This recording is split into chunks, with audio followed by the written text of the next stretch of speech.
Rieccoci cari telespettatori, ben ritrovati, ben arrivati anche ai nostri ospiti FNP-CIS, ma non solo, abbiamo il piacere di avere anche una rappresentanza di INAIL Veneto. Ve li presento subito. Per quel che riguarda INAIL Veneto, la dottoressa Annalisa Bernasconi, grazie di essere qui con noi, grazie per l'invito. che è anche dottoressa in scienze cognitive nonché infermiera nella direzione regionale dell'INAIL. Grazie, ci fa molto piacere perché più volte abbiamo anche auspicato la presenza dell'INAIL per darci delle spiegazioni ulteriori che solo voi potete fornirci in qualche modo. Ben arrivato, ben ritornato Ivano Cavallin, segretario regionale FNP del Veneto. Grazie di essere qui con noi, segretario. Allora, il tema, come potete immaginare, visto che c'è INAIL, riguarda gli infortuni. Naturalmente stiamo parlando di pensionati, non nel lavoro, ne abbiamo parlato più che a sufficienza in varie situazioni. Questa volta parliamo di infortuni che purtroppo sono molto frequenti perché i numeri sono impietosi. Stiamo parlando di 3 milioni di infortuni domestici, ovvero quelli che si verificano tra le pareti di casa, dove le persone pensano, o dei propri giardini, dove le persone pensano di stare al sicuro, di essere tranquille, di poter fare qualsiasi cosa impunemente, e invece ai noi purtroppo si verificano e sono anche estremamente gravi. Ma perché avviene questo? Perché un'incidenza molto importante, 1/3 di questi 3 milioni, capita alle persone anziane e soprattutto alle donne. Allora, vedremo di capire, supportati anche da alcuni, il trend sostanzialmente, da alcune slide e poi le spiegazioni specifiche in quali ambiti, in quale età, in particolare sesso, diciamo, dove c'è un'incidenza maggiore. Però in primis facciamo un po' un cappello introduttivo di questa ricerca che è stata fatta dall'Istat, per cui i dati sono dati Istat, inconfutabili per quel che riguarda naturalmente le denunce, perché poi naturalmente c'è il ricovero, il pronto soccorso eccetera. Se uno si fa male non dice niente a nessuno, questi numeri esistono ma di cui non si ha conoscenza, quindi sono numeri per difetto, vero segretario? Sì, questi sono numeri non di un solo anno. Abbiamo dei dati dell'Istat che ci riportano a una frequenza superiore addirittura ai 3 milioni negli ultimi 10 anni, che continua a esserci una situazione di questo tipo. Allora noi ci siamo posti cosa fare, quale può essere il contributo che può dare un sindacato per ridurre una frequenza così elevata, ma soprattutto ridurre le conseguenze di un infortunio domestico. Teniamo conto che i 3 milioni che ci sono negli ultimi, diciamo, media degli ultimi 2-3 anni, sono fatti che vengono praticamente denunciati sanitariamente, per cui potrebbero essere considerati molto di più se prendiamo anche a riferimento di quelli che non ricorrono alle cure sanitarie. Nel Veneto siamo al di sopra di 200.000.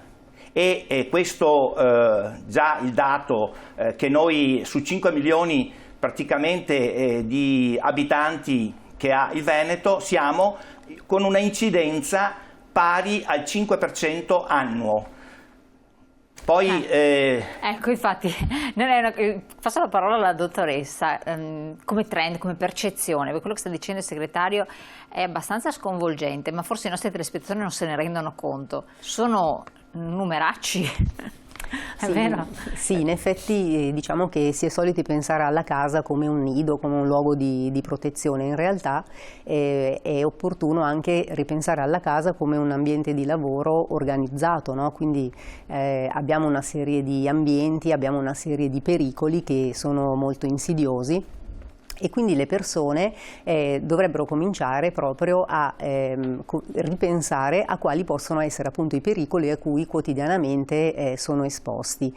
I dati infatti sono una conferma di quanto alcune attività possano essere pericolose se non vengono messe in atto alcuni accorgimenti, alcuni comportamenti virtuosi. Ecco, persone anziane si diceva, e lei tra l'altro essendo anche laureata in scienze cognitive può dirlo con cognizione di causa, perché l'anziano è più fragile. L'anziano è fragile, nel senso che soprattutto il grande anziano, quindi parliamo di persone che hanno compiuto gli 80 anni, perché abbiamo questa distinzione tra giovani anziani fino agli 80 anni e i grandi anziani oltre gli 80 anni.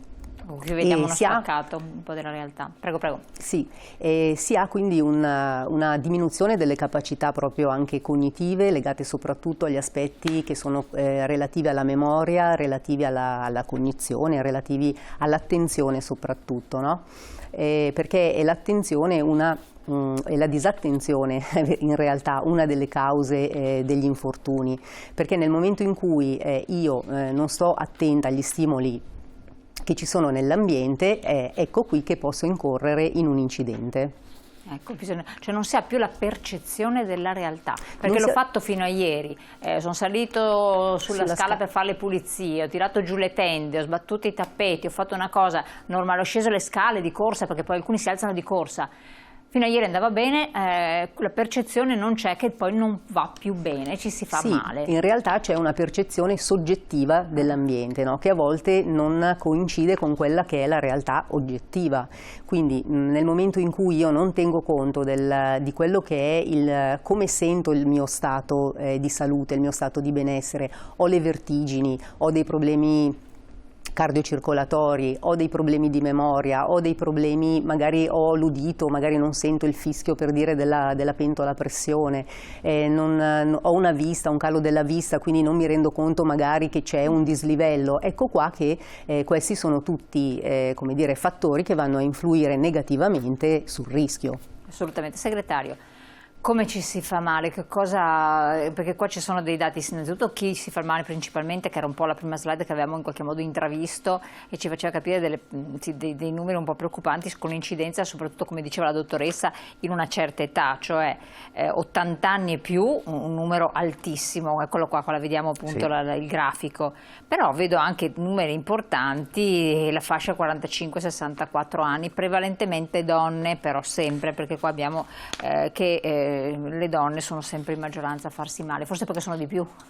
Le donne perché hanno un ruolo diciamo, prevalente nella conduzione della casa, e hanno un ruolo prevalente in termini di ore, perché sia che siano occupate come lavoratrici dipendenti e sia che siano anche che esercitino diciamo, il lavoro di casalinghe, il loro ruolo si svolge entro le mura domestiche.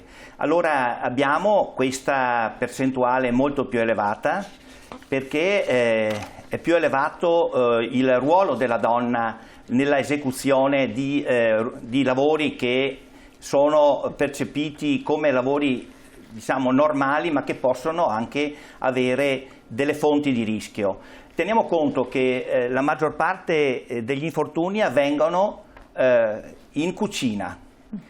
Uno può pensare alla sua cucina, dove ci si fa male, si fa male. E perché avvengono in cucina? Perché in cucina le fonti per subire, diciamo, io dico subire un infortunio, sono molteplici. Eccolo qua, 42% in cucina, nel luogo sì, che sembrerebbe più tranquillo, il 13% in soggiorno, le scale interne il 4%, che io avrei pensato sì, che tutto il 4% esterno, che le scale fosse la maggioranza, invece no. E poi c'è anche basso comunque il bagno, mentre proprio soggiorno e cucina, che sono i luoghi che uno dice... Sì, sulle scale c'è da fare però una sottolineatura, che quando avvengono sulle scale sono veramente molto gravi, e quando accadono a persone che hanno una certa, diciamo, l'età dell'anziano, l'età dove c'è una maggiore fragilità, dove c'è una maggiore, diciamo, propensione alla frattura, per così dire, le scale non perdonano, per così dire. E la cucina, perché la cucina ha tanti punti di rischio, diciamo il vapore, l'acqua calda, il taglio, la caduta, praticamente sono una sorta, il gas, sono una sorta, diciamo, di insiemi che se non governate in maniera diciamo così attenta e corretta, possono provocare un ricorso agli infortuni piuttosto elevato. Ecco, c'è infatti a questo proposito un'altra slide che parla di come ci si fa male. In che termini? Lei citava appunto in che modo? Sui pavimenti il 18%, pentole, forni, cibi bollenti il 15%, mobili il 20%, cioè immobili addirittura. Sì. Quindi vuol dire botte che si prendono, si scivola, si fa qualcosa, le scale, anche là un 16%, cioè tutto è pericoloso. È tutto pericoloso se non viene diciamo usato in maniera attenta, non voglio dire corretta, perché si può camminare su un tappeto, però può esserci diciamo un momento dove se si cammina con delle scarpe non adatte, con delle per ipotesi delle ciabatte, ci può essere lo scivolamento e può accadere l'infortunio, per cui non è solo l'aspetto che riguarda il tappeto. Per esempio si può camminare sul pavimento, ma il pavimento essere bagnato e scivolare e farsi male, e allora anche qua è importante che non le scarpe mettere la cera sul abbiano assolutamente non mettere nei pavimenti diciamo delle cose aggiuntive che possono veramente essere pericolose per chi le calpesta. Ecco, questo è un insieme, per cui per questo io credo che bisogna fare, usiamo un termine un po' importante, anche cultura, bisogna fare conoscenza, bisogna trasmettere diciamo anche diciamo, la dimensione del rischio che si corre all'interno dell'ambito domestico. Chiaro, dottoressa. Allora, prevenzione, informazione, tutto. Mi viene da pensare che, quindi immagino, siccome stiamo parlando di persone anziane, no? Cosa c'entra l'INAIL? Beh, l'INAIL c'entra nel senso che come promozione della sicurezza e anche si occupa di prevenzione come funzione proprio sociale, no? Quindi è importante avere anche questo luogo per poter parlare di quello anche che facciamo, no? Quindi partendo dal presupposto che voglio dire la vita, no, comunque è un continuum, si parte quando si è piccoli e si arriva poi, e quindi nel momento in cui si interviene con delle azioni preventive di tipo informativo, di tipo formativo. Quello che diceva il segretario, quello che diceva il segretario, diciamo che si arriva a costruire proprio quel cambio culturale che è alla base della cultura appunto della sicurezza, no? Assolutamente. Ecco, quindi sì, volevo aggiungere questo, che il fatto appunto di avere questo spazio è per dire che l'INAIL, occupandosi della tutela, no, della sicurezza, all'INAIL è stata affidata l'assicurazione obbligatoria per gli infortuni domestici.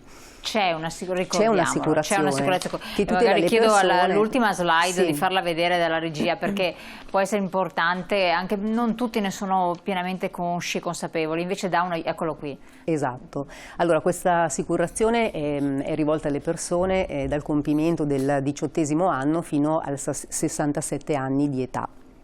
E sostanzialmente tutela tutte le persone che svolgono il proprio lavoro all'interno delle mura domestiche, naturalmente non alle dipendenze, cioè è il lavoro della casalinga, del casalingo, può essere rivolta anche agli studenti, ai giovani per la prima occupazione, anche a quelle persone che sono già pensionate che non hanno ancora compiuto i 67 anni. È importante questa assicurazione? È molto importante perché ci tutela dai danni gravi, soprattutto dai danni gravi, nel senso che arrivano tante segnalazioni, però non sono, diciamo, il dato è un po' sottostimato nel momento in cui, quando una persona ha un infortunio, ha una frattura, ha qualcosa di veramente grave che dà diritto alla liquidazione del danno, quindi a un ristoro economico o addirittura alla costituzione di una rendita, no? Diciamo che adesso l'INAIL dà diritto anche alla rendita ai superstiti in caso di morte, a fronte di 24 euro annue, che sono un costo tutto sommato abbastanza contenuto rispetto a tutte le polizze infortuni che vediamo normalmente. E diciamo che sì, ecco, noi sostanzialmente riceviamo, si assicura chi si autocertifica. Ecco. Certo. Mi richiedo questo, siccome qua stiamo parlando appunto con pensionati, sì. Una persona in pensione, vabbè, hai superato i 67 anni normalmente, e vivi a casa. Sì. A quel punto non c'è nessuna forma di, che voi potete, di assicurazione, di copertura di altro genere per avere una maggiore tranquillità, anche appunto certo con un risarcimento di carattere economico, oppure per quelle persone che comunque hanno una vita anche a casa. Adesso si parla tanto di delocalizzare, no, i luoghi di lavoro, fin tanto che lavori, certo hai la copertura lavorativa dell'INAIL sempre, certo. Però poi c'è tutto lo spazio e il tempo che dedichi alle tue cose a casa. E invece queste qua mi pare di capire per chi fa la casalinga, fa il casalingo, giusto? Sì, esattamente, sì. Però diciamo che appunto la linea tendere è quella di aumentare le prestazioni, per cui con un allungamento dell'età, insomma della vita media delle persone, si auspica anche attraverso un intervento appunto di tipo legislativo, perché comunque è il governo che decide, si possa anche innalzare l'età assicurabile. Qui c'è il ruolo del sindacato.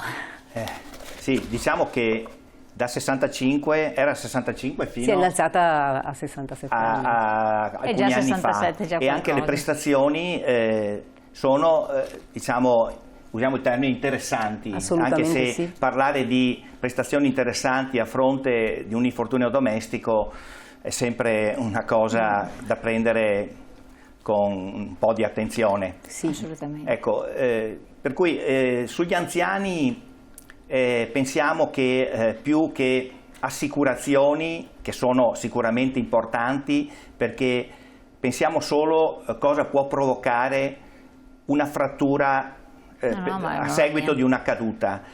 Sono non solo per la persona che persona anziana che ha di fronte a sé un percorso di vita estremamente critico. Pensiamo solo che a causa diciamo di delle fratture ci sono un numero consistente di situazioni che portano al decesso. Si stima che siano sulle 8.000 in Italia. Ma soprattutto io credo che l'investimento che come sindacato vogliamo fare è quello della trasmissione di conoscenze, e non solo all'anziano, perché la conoscenza molte volte è molto più utile magari a farlo alle persone che vivono insieme all'anziano, perché le scelte di togliere il tappeto, per dire, che magari è fonte di rischio, la scelta magari è meglio delegarla alla figlia o il figlio. Assolutamente. Così come, secondo almeno il nostro punto di vista, noi pensiamo che di questo si dovrebbe cominciare a parlare anche alle scuole. Perché? Perché noi abbiamo il compito di educatori, di coloro che trasmettono il sapere. E allora ci vogliamo anche prendere questa responsabilità. Perché se molte cose accadono, purtroppo gravi, è perché manca magari una parola, un consiglio, un qualcuno che ti dice non fare questo perché è sbagliato. Assolutamente, esatto. E questo è importante, la consapevolezza che ci può essere un rischio, l'autorevolezza anche di chi lo dice, per cui tante volte però il familiare lo dice, lo ripete, è inascoltato. Quando lo dite voi magari avete anche più credito. Dottoressa, volevo chiedere quali sono le parti che sono maggiormente lese? Allora, le parti che sono maggiormente rese sono soprattutto gli arti superiori, ci sono tante fratture a carico del polso, ci sono poi degli interessamenti al braccio, all'avambraccio naturalmente. L'altro dato è quello che riguarda gli arti inferiori, quindi a carico della caviglia. Ci possono essere anche lì fratture, distorsioni, lussazioni, tutti quelli che sono poi contusioni a carico ad esempio anche del capo, no? della testa. Assolutamente, sbattere la testa poi è gravissimo, assolutamente.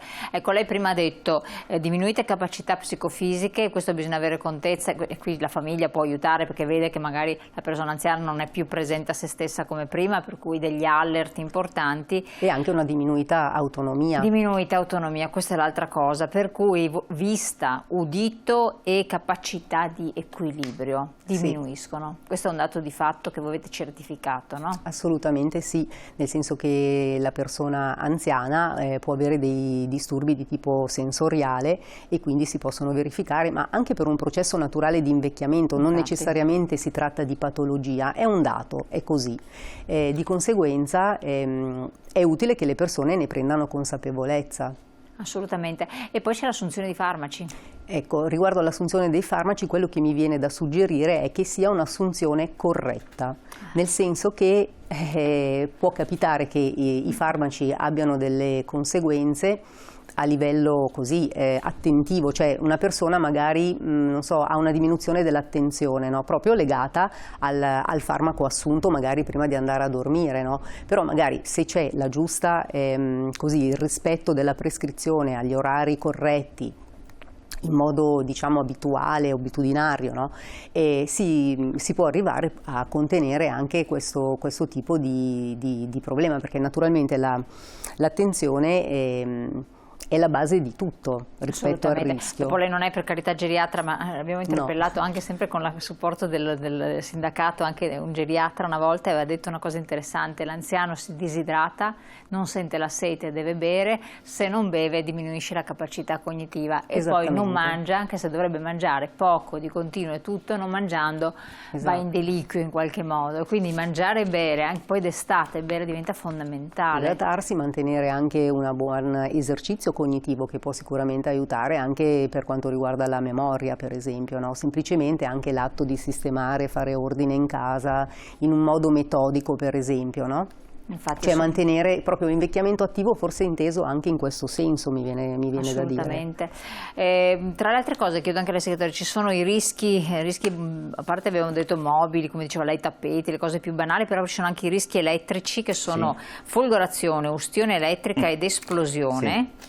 Che sono molto pericolosi, e quindi le famose spine multiple, gli adattatori, gli apparecchi collegati alla presa, abitazioni che sono ancora non del tutto a norma. Sì, ci addentriamo in un campo tecnico, ma che stiamo si menzionando, può neanche io non so molto stiamo semplice. Sì, si può rendere molto semplice.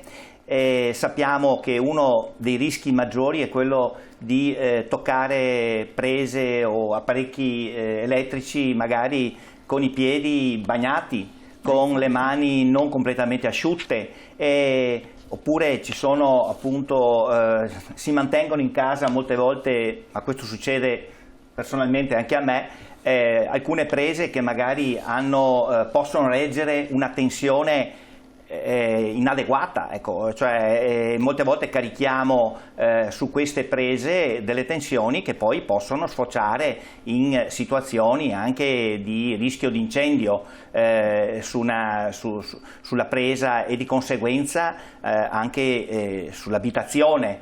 Per cui va capito, va sviluppato il pensiero di cosa può succedere se faccio questa cosa che non rispetta, ecco, le norme. Ad esempio, una cosa che pochissimi hanno in casa, compreso anche il sottoscritto, è l'avere un estintore, per esempio.